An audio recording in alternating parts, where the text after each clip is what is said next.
Hello, ladies and gentlemen. Welcome back to The View from Here, Behind Enemy Lines. We're here today speaking with Jared Knott, who's a retired officer who served in Vietnam with the First Air Cavalry, correct? That's correct. Yes, sir. That's correct. Okay. And, I like to let our guests introduce themselves because they do a better job than I could.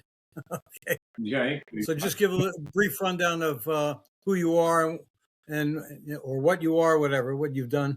Yes, I was decorated combat infantry officer, I'm proud to say, in the First Air Cavalry Division in Vietnam. That was, of course, years ago. I was a young lieutenant, and I tell people I went over to Vietnam. I was an agnostic. There's the old saying that there's no atheists in foxholes. Well, there's no atheists. There's no agnostics either. And so I was over there. The most trying, most difficult part of my life. We prayed, we got through, and all my men came back alive and went in peace, which was a great blessing to God. I've been in sales and marketing for years, and also now in portfolio management these last 21 years. But I'm a best-selling author, I'm happy to say. My first book was Tiny Blunders, Big Disasters, The Many Tiny Mistakes That Changed the World Forever, book number 1. Now it's Tiny Blunders, Big Disasters, book 2, The Many Tiny Mistakes That Changed the World Forever. So 2 books, pretty good sized books, about 410 pages each. But one good thing about the books is you don't have to read them from cover to cover like you would a novel. You can go through them and pick out 2, 3, 4, 5, 10 chapters from each one are written as independent essays. You can go through and just pick out what you want, and as a smorgasbord, and read the whole thing or read half of it, however you choose. It's sold over 30,000 copies, and it's been a big hit. And I didn't know there was going to be a book 2, and I wrote book 1, but book 1 did so well, there's a kind of a demand for book 2, and history gives us huge treasure trove of screw-ups and mistakes that make good stories and good chapters. We have lots of material, and therefore we have book 2, which I think is at least as good, if not better, than book 1. Well, you need to create the mirror version of it, tiny mistakes that made really great things, not disasters. Well, it raises a very good point. Yes, in fact, I do have some of those in the book. One of my favorites, I tell people that in the book that in the last 100 years, 2 of the biggest breakthroughs in medicine came from mistakes in the laboratory. One was very good, and one was very bad. The very bad one is COVID-19, which has killed 50 million people and counting. A leak from the lab just caused a huge disaster. The good one goes back to 1928 in St. Mary's Hospital in Sootfield, London. Okay, and there was a professor there, Professor Fleming, and he was a brilliant doctor, a brilliant scientist, but he was known for keeping a very sloppy lab. And so anyway, and he was going to vacation in Scotland for 2 weeks in Scotland there, and he had dirty dishes, petri dishes that were smeared with bacteria. And he just left them out there on the countertop, kind of messy. And he also left a window open to his lab, just wide open, and goes off, leaves the lab, goes off to Scotland. I guess had a good time, comes back to his vacation. And here's what happened while he was gone. A mole apparently came in through the open window, swirled around and landed in one of the petri dishes. It was a penicillin mole. Okay, and it landed in dishes, and when he comes back from Scotland, lo and behold, here's this one mole, and it's killed all of the bacteria around it. There's a big halo, clear space around it where it's killed all the bacteria, and he immediately realizes that what a great implication that is. That means there's something in penicillin mold that kills bacteria, which is great, a huge breakthrough, huge epiphany. He does experiments, he grows some more, it's difficult to grow, but he grows some more. And sure enough, that's it's something that can be used as medicine for wiping out bacteria in people's system. Now, it took 9 years, and there was a Professor Florey, Dr. Florey over at Oxford, who came across this article, which he discussed the situation, expanded it to the research to the larger lab, and went on from there. They switched to a different kind of penicillin mold that produces 200 times as much. They did other things to amplify it. The big pharmaceutical companies in the United States were involved in this immersion process, and by 1942, they were able to produce millions and millions of dosages of penicillin, and it saved World War II millions and millions of lives, and since then it saved 500 million, if not 1 billion lives and counting, all because of a sloppy lab and because Professor Fleming was such an untidy keeper of his own laboratory. A tiny mistake, great epiphany. That reminds me of Alexander Graham Bell. Didn't he have a similar situation where somebody on the other end of the phone, whether it was him or somebody else, spilled acid? And he said, "Watson, come here, I need you." Watson, come here, I need you. That's right. Breakthrough there. Right. That was Bell's the one who spilled the acid. You should have said Ahoy then. Ahoy would have been the more appropriate. Yeah, there was a big loss. I'm going to have to get both your books because I'm a history buff to begin with, and I love unusual stories that most people don't learn about. That was what I loved about my history teacher in high school that I had for two years, because he would occasionally come out with little known stories about historical figures or historical events that most people never hear about. And it also helped me once in a while and win Trivial Pursuit games. Okay. But it is. Anyway, but yeah, that sounds fascinating to me because, like I say, I'm a history buff and I like stories that are unusual, that are not common knowledge and so forth. So that's kind of what the two books are about. It's not, of course, in history class they would give you kind of a parade of major events and particular king, particular battles, and so forth. This kind of takes history and turns it sideways. We go behind the scenes of the little tiny mistakes that had some major implications that lead to sometimes to the falling of an empire. I'll give you another example. A single piece of tape rotated several inches the wrong direction, changed the outcome of the Vietnam War. The United States might very well have won, except for this single tiny mistake, and which doesn't make any sense that we were talking about a piece of tape, but it has to do with the Watergate break-in. And when they were James McCord, yes, Cuban operatives that were working with him, when they were jimmying the lock from the parking garage into the office building, they were told to hold the striker on the door down with a single piece of tape in the vertical position, so it could not be seen by the hallway by the night watchman. They made a mistake and they put it in a horizontal position. So when Frank Wills, the night watchman, came by, "What's this? Tape on the door." "Oh, the door's been jimmied." He called the Washington, D.C. police to come by, and they said he had to call twice, but also there's a strong rumor that the uniformed officer on duty at that part of the city that night was intoxicated at the local bar and could not answer the call, so they had to send 3 officers and dressed as hobos, the hobo patrol, the bump patrol.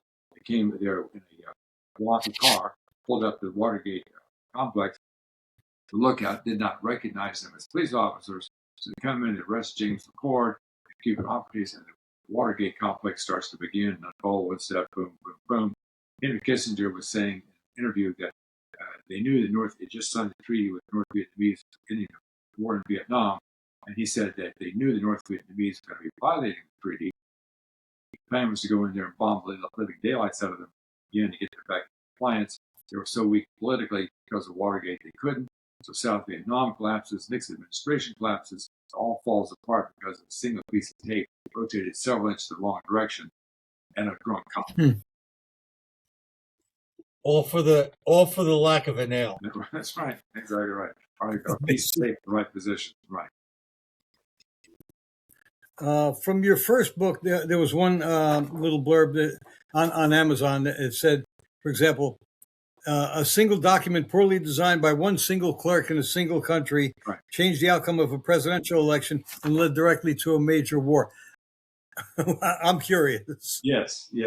That has to do a very interesting story, I think. Not that I want you to give away everything in the book, but 400 pages is not much.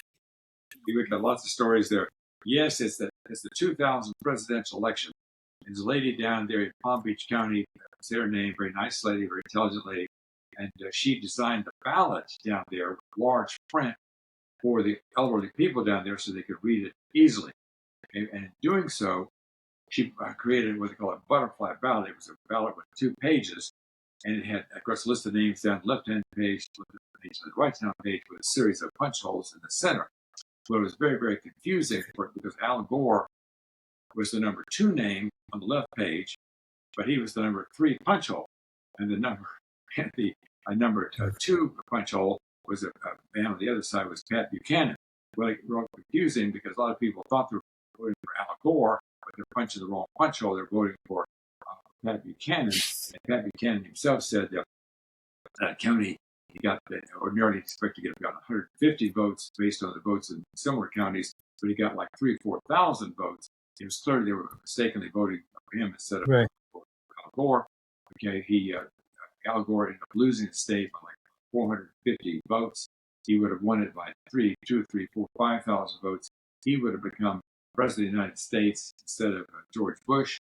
He was adamantly opposed to the war in Iraq.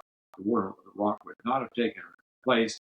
50,000 lives were lost, so on and so forth. They had this nice lady on the television with talk shows, and they were saying to her, people are saying that you're the one responsible for this war. And she was in tears and just crying.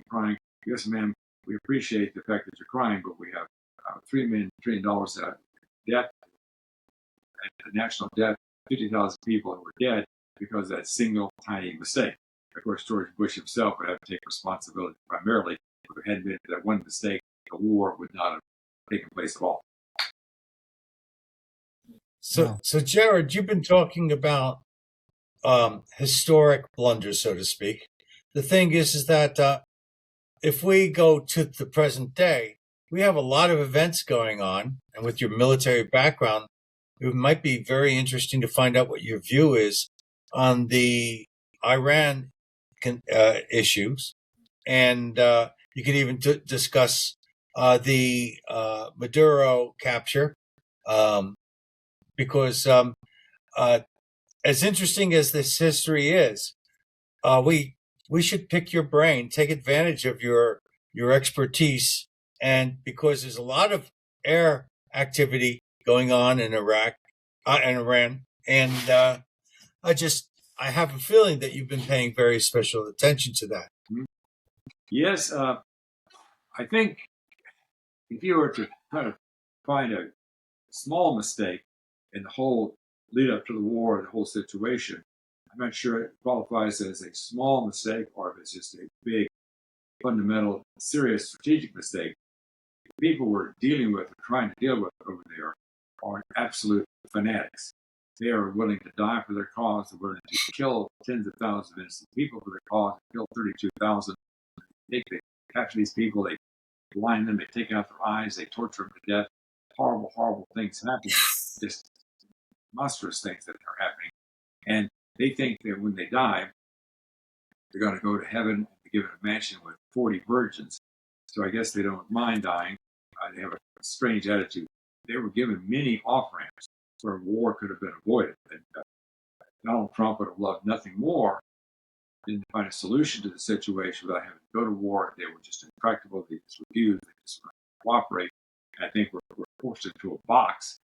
And to summarize the situation as I understand it, they have nuclear material, weapons-grade nuclear material, enough to build, they say, 11 bombs. They also have intercontinental, they have medium-range, short-range missiles at the present time that are working on intercontinental missiles. Thanks to North Korea. Yeah, and then very well be. And that, give me a moment. I have to leave the studio for a moment because I think I'm having problems with my mic. Let me just correct that in a moment. I'll be right back. Studio.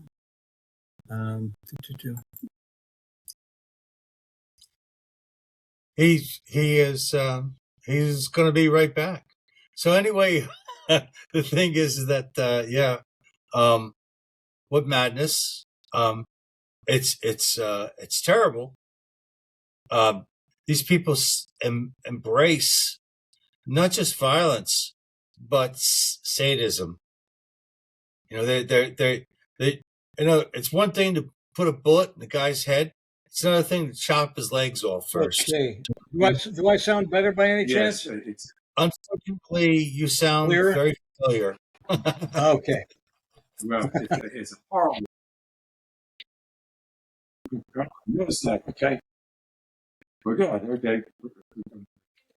Well, now you get to speak to somebody who's much cooler than he is. I'm sure that was good. Okay. So, I apologize. yeah, Let me refresh because so I wasn't being recorded. Fanatics, and we're kind of in a box. I can't imagine a worse scenario than the fanatics in charge of the still in charge, although maybe losing control very quickly. Having an intercontinental ballistic missile, range ballistic missile that could hit Europe or the United States, of course, their neighbors there. They would put a nuclear weapon on the tip of those missiles and blow up Tel Aviv with one missile, blow up Paris with another missile. They're striking out at their neighbors indiscriminately. Their neighbors that they would think would want them as allies. And when they send missiles into the country, they're not sending it to the American air bases there, they're sending it to the apartment buildings. And various cities are trying to make a war with the world, trying to make enemies with everybody around them. And those are the kind of people we're dealing with, and kind of in a situation where we're forced into this kind of action. If we don't, 2, 3, 4 years from now, it could be an unspeakable nightmare that would take place with the fanatics having nuclear weapons and missiles able to. Yeah, and they've been stalling for years with these so-called negotiations. They're doing what North Korea did. They were following the same script. North Korea kept stalling, and all of a sudden they had a nuclear weapon, and now there's very little we can do about that. And so we have to treat them with kid gloves. We can't do that with Iran because they are suicidal. They are happily suicidal, and they don't care. They don't care how many millions of people they would kill in the name of Allah, as they say. But you can't enjoy killing people, especially if they're Jews. They would relish it. And also they don't mind sacrificing their people. They don't mind going out in the street and machine gunning down tens of thousands. They don't mind capturing tens of thousands, torturing their death. The worst possible nightmare. It's a fiendish, diabolical people that very much in the same category of people like to make a comparison to so-and-so's a Hitler. Well, in this case, the comparison is legitimate. Stalin, Hitler. It's worse, I think. I saw the reason why they're this perverted is because they perverted the relationship with God. They've distorted God, and because of that, they can't help but basically be perverse themselves. You know, they don't have a clear view of God, and they're using God. God for them is an excuse to run amok, and because they're also mixed it with fanaticism, then the more extreme they become, the more fevered they become, and the more they want more. Eventually, they blow their top. The thing is that the Iranians, Iranian people all over the country, all over the world, are celebrating because of the fact that this leadership has fallen. So, but at the same time, we have to be very careful as to what is going to take the place of the old leadership. We have to hope and pray that whoever takes over is not just filling the vacuum with more evil. Well, my understanding is I heard this morning that right after the Ayatollah was killed, they appointed a new Ayatollah, and he was taken out within a very short time. So they're having better. You know, right now, as somebody said, some imam in Iran is being told you're going to be the new Ayatollah. He's like, no. You know, but, I mean, they killed about 40 of their top people right off the bat. Yeah, I think they said 49. They're meeting there. They didn't think that the Americans or the Israelis would attack in the middle of the day on Saturday. They had a big meeting, all 49 of them or something like that, and they were all destroyed very quickly, which is I wasn't aware of that. Yeah, I thought they just knew where they were, and they attacked those areas. Okay. Well, they learned from Hamas. They always attack during the festival. Yeah, Yeah, that was. Oh, that's right. It's Ramadan, right? A very good start there, but they've got like 1 million men under arms, and we're going to have to destroy or neutralize hundreds of thousands. Now, how many of those people are willing to accept amnesty and to accept peace? I don't know if half of them would, or 25%, I don't know. But there's certainly tens of thousands who are going to want to go to that mansion in the sky that they've been promised to them, whatever crazy philosophy that they've been offered, and are willing to die and maybe want to die fighting America, fighting their fellow Arabs in the surrounding country. It's a nightmare situation. They're going to have to be beaten, broken, and maybe literally destroyed. It may require, it's sad to say, it may require American boots on the ground to go in there to implement the final blow. So it's that's forced to come. So it's not a simple, quick thing like Venezuela. It's going to be a long, like the Operation Midnight Hammer. It's going to be a war that's lasting 2, 3, 4, 5, hopefully not 6 weeks, and it's going to be ugly. There's only one cure I know for a rabid dog, and that's put it down. By the way, they said that it cost, I don't know how many hundreds of millions for the first day of the war alone. But somebody put that in context, saying that only represents 0.9% of the entire military budget. So we're okay that way. Yeah, people are screaming about the cost. They're also blocking the Strait of Hormuz. So they're denying. No, they tried to. In fact, yesterday, President Trump said 9, and later on he corrected it to 10 ships have been, Iranian ships have been sunk. And he said they were going after the rest of the fleet. And he said, other than that, the Iranian fleet is doing pretty well. Well, I do believe that some ships, private ships, have been attacked just within the last 24 hours. Private so ships, it's not. Yes. Yeah, but I mean, they showed clips, which were obviously AI, of the Abraham Lincoln aircraft carrier getting hit by Iranian missiles. Untrue. That was complete Chinese-made propaganda. The Chinese showed that on, and it was obviously, I saw the clip this morning, it was obviously AI, and they said the Lincoln has not been touched. Doesn't mean we haven't had casualties. We've had four Americans die. One died of his wounds that he received on the first day. But 6 now? Yeah. I mean, there are going to be casualties, unfortunately. And Kuwait shot down 3 of our jets. First, now, if we left Iran in place and untouched, how many Americans would die as a result of that? How many hundreds? Exactly. Americans and people all over the Middle East, because they hate their neighbors. Their neighbors are mostly, they're Shia. Their neighbors are mostly Sunni. They would definitely attack Saudi Arabia and all the other surrounding countries.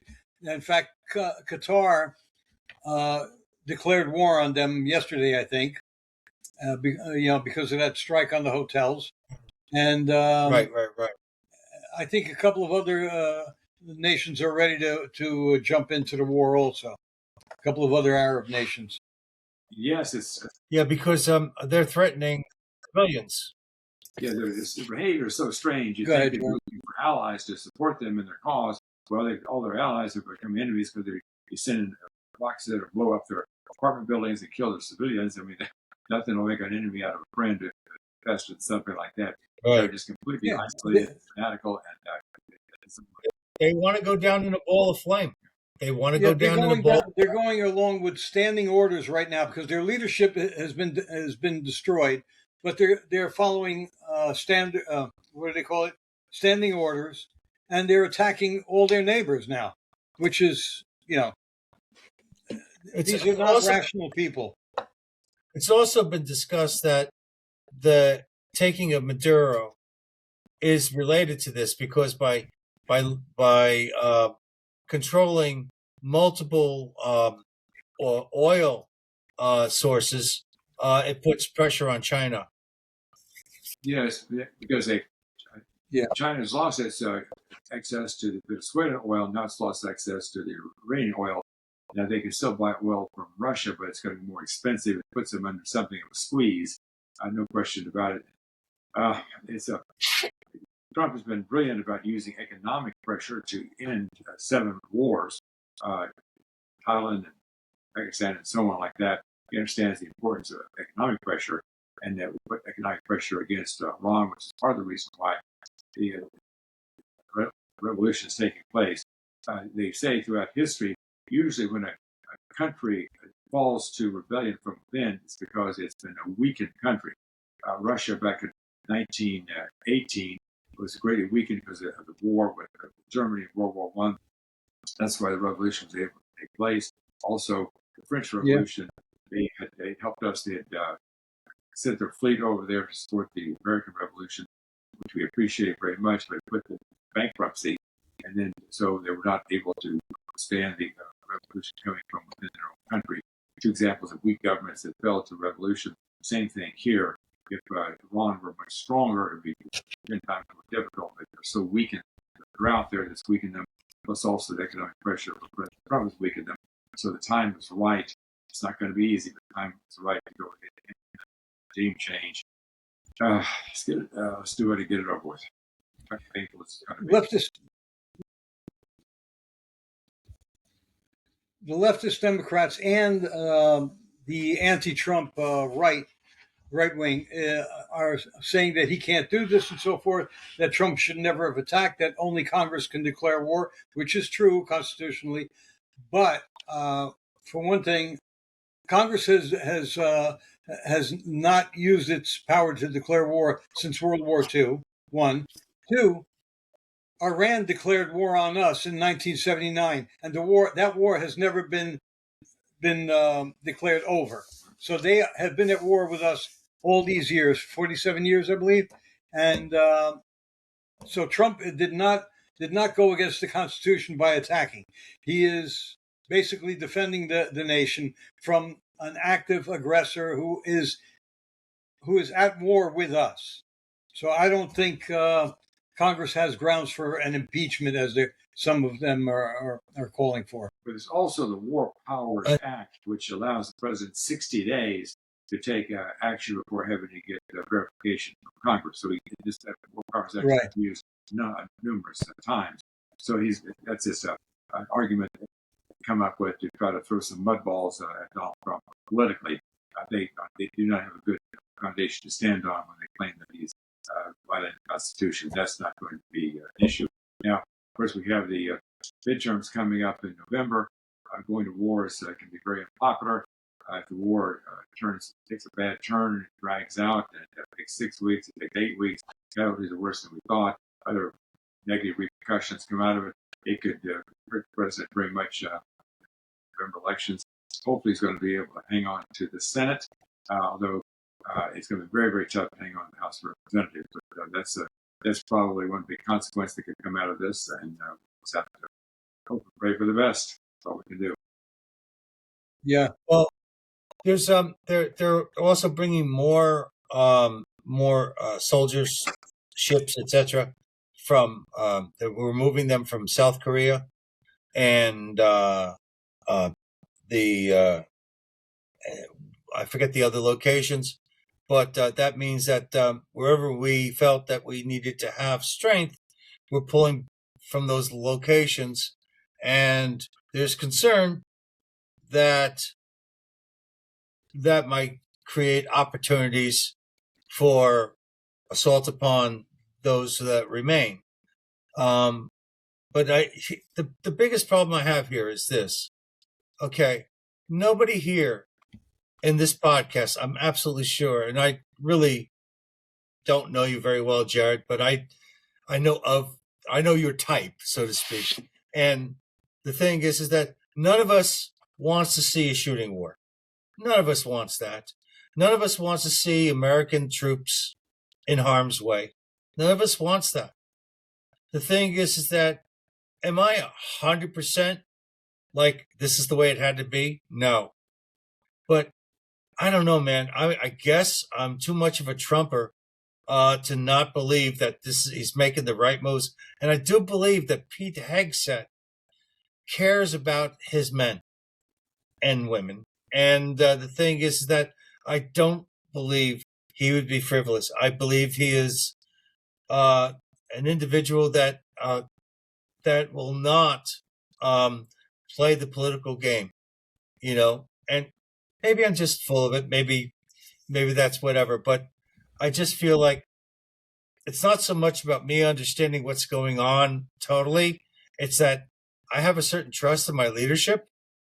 And until I hear otherwise, I'm going to be pro whatever it is that they do. I'm not as informed as these people are. I mean, they know all the backstories. They know all the sneaky stuff. I just get information based upon, what everybody else gets. Jared, I would be surprised if you're far more informed than us when it comes to this, because of the fact that you probably have relationships. It's still in the military, plus you also have that background. I was in the Air Force. Okay. But I was just an airman, didn't do anything fancy. I was a radar tech. And that was during 73 to 76. So on the very end of the Vietnam era, I was in, and so I didn't see any action or anything like that. So the average American wants to believe that this is a good thing. Okay, but at the same time, the average American, I'm hoping, is not a warmonger, and they wish this didn't have to happen. Now, me, I'm very pro-Israel, and I absolutely despise anybody who treats them the way that they've been treated. So they're surrounded by enemies, and I don't know, Jared.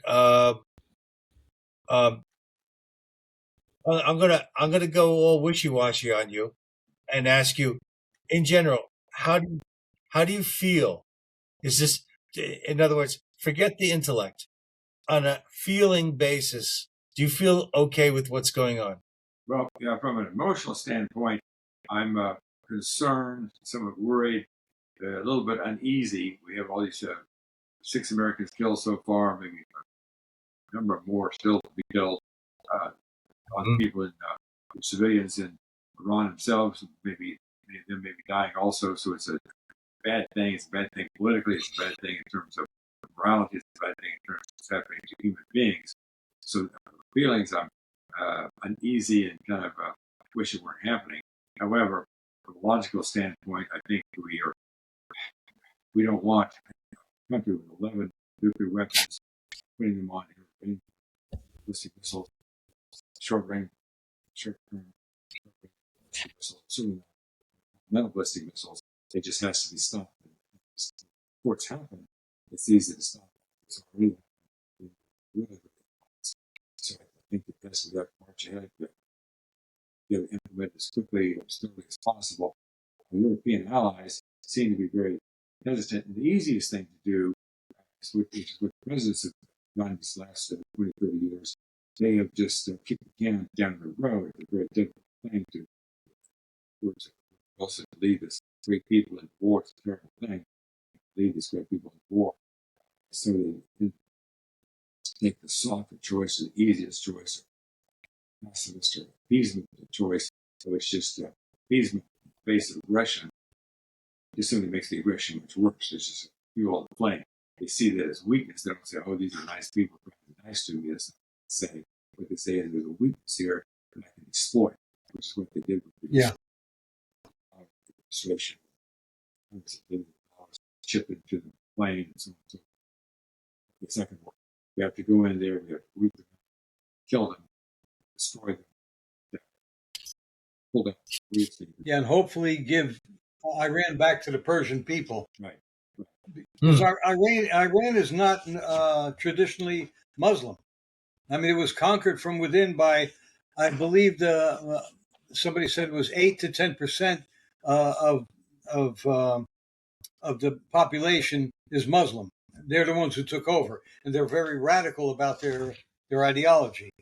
So, we and again, I don't like the fact that American troops are at danger. However, the entire American nation would be at danger in another 6 to 8 weeks if Iran had been allowed to finish their nuclear program, their enrichment, and build the missiles that they want to build. That's absolutely true. Let me change the subject. Okay, this is somebody's getting kind of depressing. Change the subject. Yeah. And give you an example of another story from book 2. Okay, and here's the Oh, cool. You can go to tinyblundersbigdisasters.com, tinyblundersbigdisasters.com, and there at the website, it's sort of like a amusement park for history buffs. We have like 4 free chapters there, and we also have a portrait gallery of 27 personalities with a little bit of dirt on each one. And we have a book trailer, and in the 3, we have 3 Instagram reels.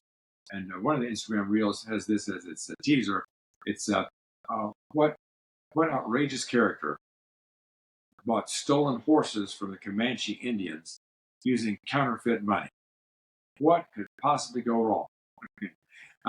When the Comanche came back for revenge, this set off a chain of events that had a major impact on the history of the southwestern United States. John Wayne later played this very colorful character in a John Ford movie with the help of Natalie Wood. And that has to do with the one of the key mistake there. One condition to buying stolen horses from Comanche Indians, the counterfeit money was left the doors of the fortress wide open, and opposed to being locked, that had a fighting chance if they had been well armed. Another mistake in having the fortress bulletproof front gates locked. Okay, but they didn't do that. It was a terrible mistake. And the Comanche came back for revenge and attacked Fort Parker there in kind of central West Texas, and they captured Cynthia Ann Parker, who 17 years was with the Indians, became a wife of a chief, and she had 3 children, one of whom was Swana Parker, who became one of the leading Comanche war chiefs, and then a whole bunch of events took place as a result of that.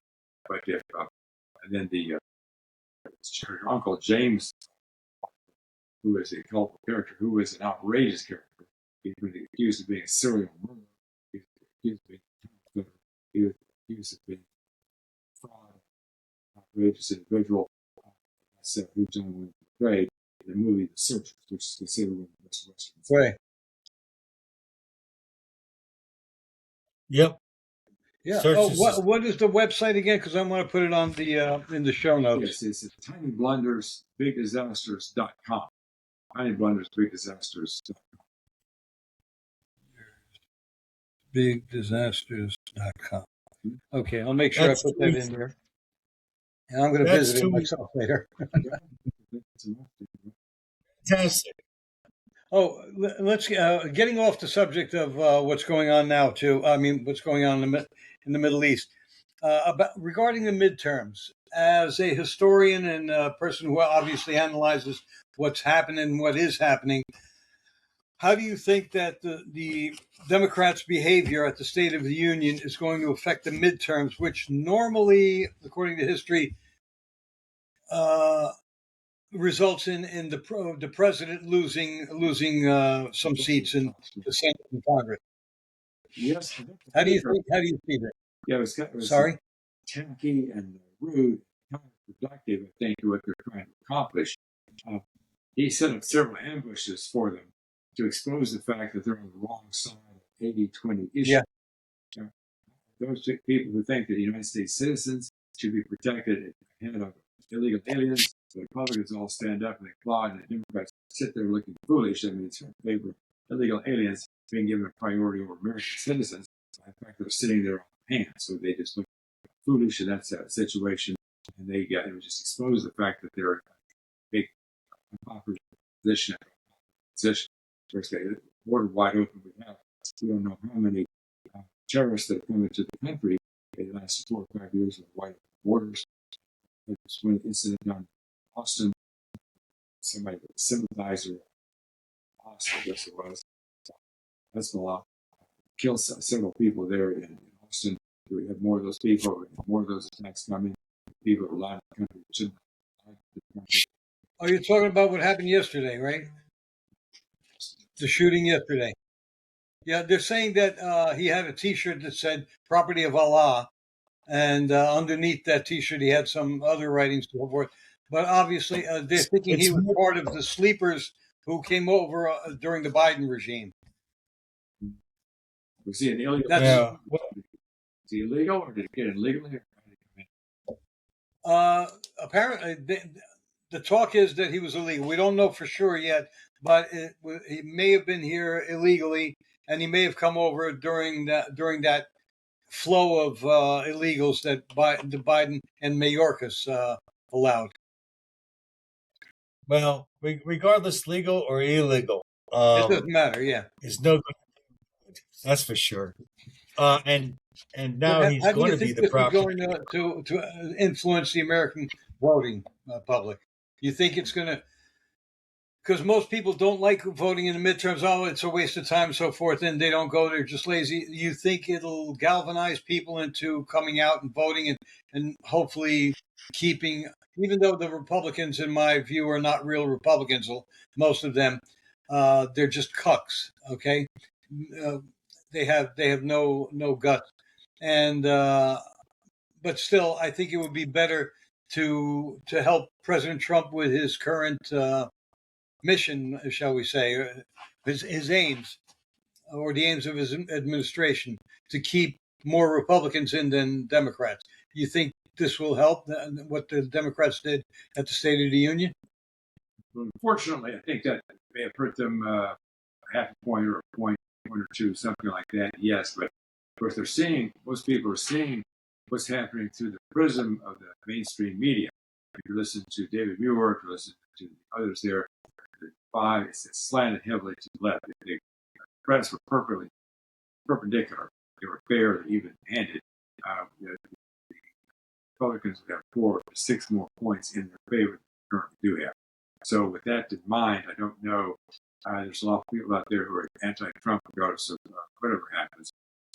It would be lucky, the way things stand right now, I guess, would be lucky to have a good fighting chance to hang on to the Senate. But it's going to be real tough to hang on to the House of Representatives. Barely have a tiny little majority. And of course, the trend has been for the last 50 years that the sitting president loses seats in the following election after he's elected. So that's what we're probably going to face. Now, the thing we hope for is a quick resolution to the war, a favorable resolution to the war with Iran. And we're hoping for a booming economy, which we already have underway first quarter, booming economy for the second quarter, what the heck, booming economy for the third quarter. That's going to be the thing that's going to give us our best chance to do well in the elections in November. And if that happens, we might be real lucky, hanging on the House of Representatives, that it's going to be a tall order to fill. Well, there's also the fact that if this current war ends swiftly and results in the Persians taking back control of their country without our putting any boots on the ground and trying to do what George W. Bush did, which was build a democracy in a country that is not interested in democracy, then I think we have a better chance also of getting people out to vote to keep the Democrats out, if nothing else. Yeah. Two things. A friend of mine just got her income tax back. She was shocked because she's never received a return that large. So just letting people know that it's happening. But the most important thing is, did you ever think that you would see senators and congressmen behave the way they did when Medal of Honor winners and Purple Heart people were given these awards, these medals, and they disdained to stand in honor of them. Except for that jerk Kelly. At least he was ex-military. Fetterman stood. Fetterman's the only one who stood all the time. But Kelly, he only stood for I think the centenarian who got the Medal of Honor. Yes, something. I think they made themselves look very bad. Of course, Senator Fetterman, I was expecting very much. He was afraid that this stroke and so forth is going to be over his head as senators. This source of great common sense. I get it. Especially, I think he's the only true blue dog Democrat left. Yes, again, it's the only real liberal. Democrat you had back to the old days that was more centrist and more concerned about the welfare of the nation than he was in tearing down the nation. I think people on the woke left are very hate the United States of America. Stolen land. That's a whole different issue. Should be here. Really despise America, especially white America. That's far woke left. Which, by the way, is a sign that both Newsom and AOC have really made fools of themselves the last 2 or 3 weeks. They show themselves to be completely qualified for higher office. The Democrats have a very thin bench. They do not have a Barack Obama. They do not have a Bill Clinton, Lyndon Johnson, John Kennedy. They have very Elizabeth Warren, Pete Buttigieg, Pete. They have AOC, who criticized Donald Trump. Doesn't answer his questions right away. He just answers his questions right away. He doesn't stop for 27 seconds. He answers. Oh my gosh, that's the way he's supposed to answer a question. And then also, of course, Gavin Newsom let us know that he's dyslexic and can read. I think we need a president of the United States that could read. And AOC doesn't seem to be able to read very well either because she was so ill-informed. Even when she did speak after 27 seconds, she seemed to get the issues completely confused. So they have very few people that are semi-qualified to be presidents, and it's very Republican side, talented people. So it's one big thing. Let's not forget. Newsom thinks that J.D. Vance is really scary. You heard about that, right? He said that, Newsom said that, and this is out there, that J.D. Vance is even scarier than Trump. So don't get your panties in a bind, Newsom. Right. He's again. If you were just going down to the basics, what governor in the United States has the worst record of all the 50 states? Well, it may not be California. It might be Tim Walz up there in Minnesota. But Newsom is not the worst governor. He's at least the second worst governor. I mean, what a horrible, horrible record. They leave the United States in homelessness. They leave the United States in unemployment. They leave the United States and people leaving the state to go someplace else. The fires in Los Angeles that took place over a year ago, and almost nothing has happened. It's all tied up in the approvals of the insurance amounts that they can't build until they get the insurance cleared. They can't get the approval for building permits, etc. They hardly had any buildings taking place right here. Horrible mess. Also, the fast speed rail there, $9 billion. We haven't laid the first mile of it yet. I think they don't know where some of the money went. I mean, just want to shoot themselves right foot, and they shoot themselves left foot, and they shoot themselves the right foot with a shotgun. I mean, it's just a mess. Compare him, in contrast, with Newsom there in Florida, one of the nation's best governors, very meticulously well ordered. Hurricanes coming, he has thousands of talented workers all lined up in North Carolina, South Carolina, and Georgia. As soon as a hurricane goes through, they're in there immediately, getting people's power back on, they're getting lines up again. The bridge is blown down, they were rebuilt in 3 days. Just beautifully well ordered. A great administrator. Getting very much in the right direction. Yeah. Also with the education system, working very well there. So A+, the way he's administering the state. He goes to air gel in California. He cannot find his rear end by both hands. Just an absolute incompetent. He can't even read. I sympathize with it, but the President of the United States, if you put documents in front of you, it's helpful if you can read them. And by the way, don't forget, Newsom also said that he relates to black people because he got a very poor SAT score of 960. And so he's I'm as stupid as you are. Yeah, that's very flattering. Very flattering. I'm one of you because I'm a little stupid. That's it's probably why black people can't get identification unless, of course, they go and they have to fly to another country or buy cigarettes or whatever. Oh, well, wait a minute. Now they're also saying that women are too stupid. So a female senator from, I think, California said that women, she's implying women are too stupid to change their birth certificate after they get married. You can't change your birth certificate, one, okay? You can only change your current ID. to reflect your new name. That's it. No, it's odd. It's strange. And I think part of the reason talent there on the Democratic side to run for president is that a lot of the people being in consideration are people who are like successful governors. Okay, Newsom, of course, being a successful governor. Of course, Texas is successful. Well, all their governors failed. I think it was the governor of Virginia before Ben Youngkin. I think he had doubled when he was so they have a state. They don't have people with a strong record administrators. There's talent.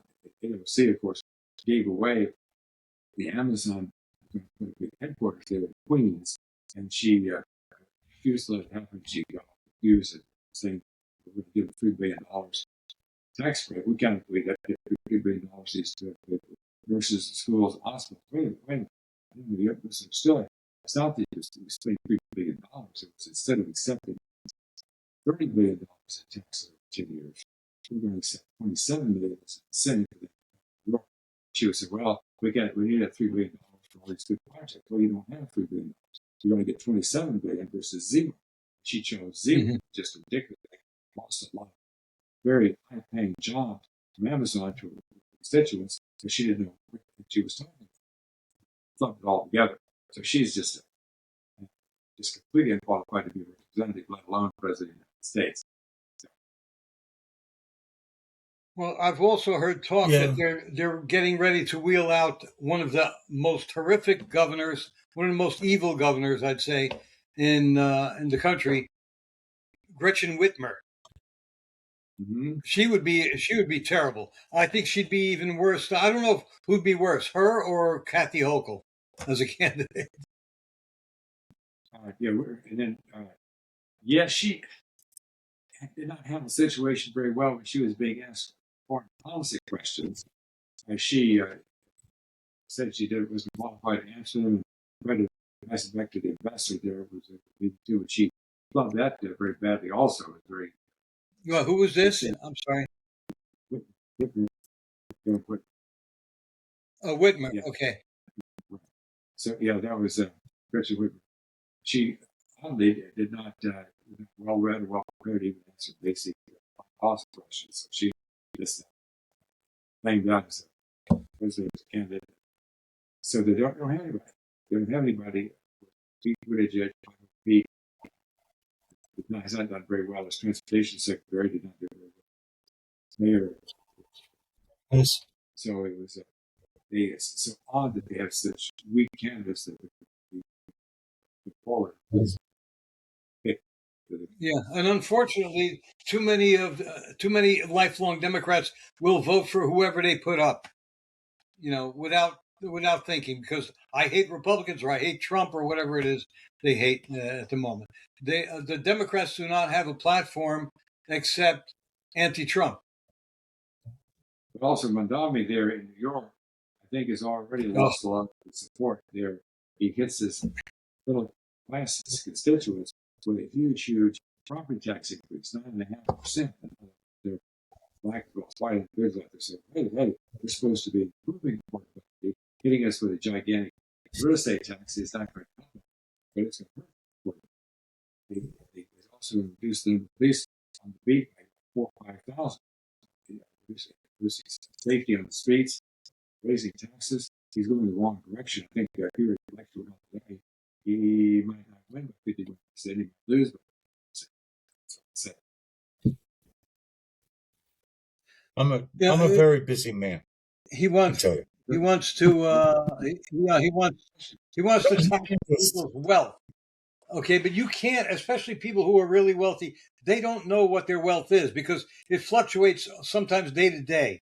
And most of these people who do have money, who aren't, billionaires, but are considered wealthy, they don't have that money in the bank for the most part. So they would have to sell many of their assets to pay this, quote, one-time tax of 5%.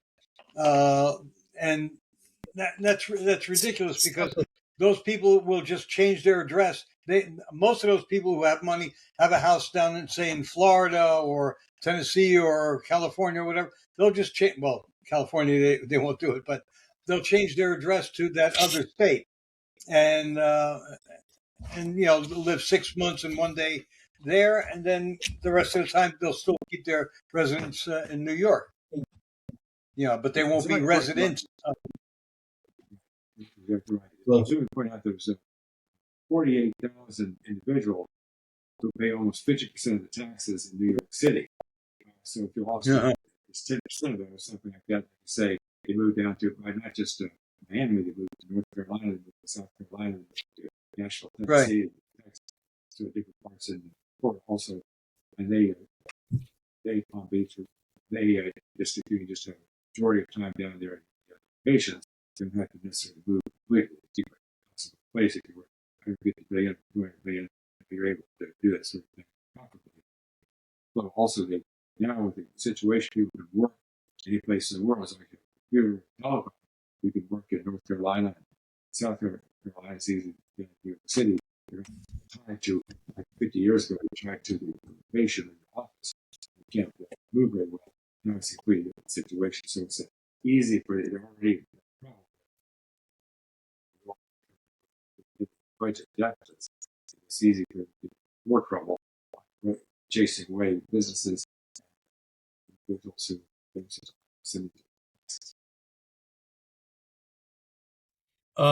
That I was I've been gathering some what I consider groundbreaking information just now, and I found out that AOC and Adam Schiff are actually related to each other, and the proof is the eyes. They both have those bug eyes. Adam Schiff. Oh, pencil neck. Pencil neck, yes. Yeah. Yeah, they got messed over there. Nancy Pelosi was a talented politician, and she's been looking good lately. Of course, she's perfectly entitled to go to the doctor and do whatever. She,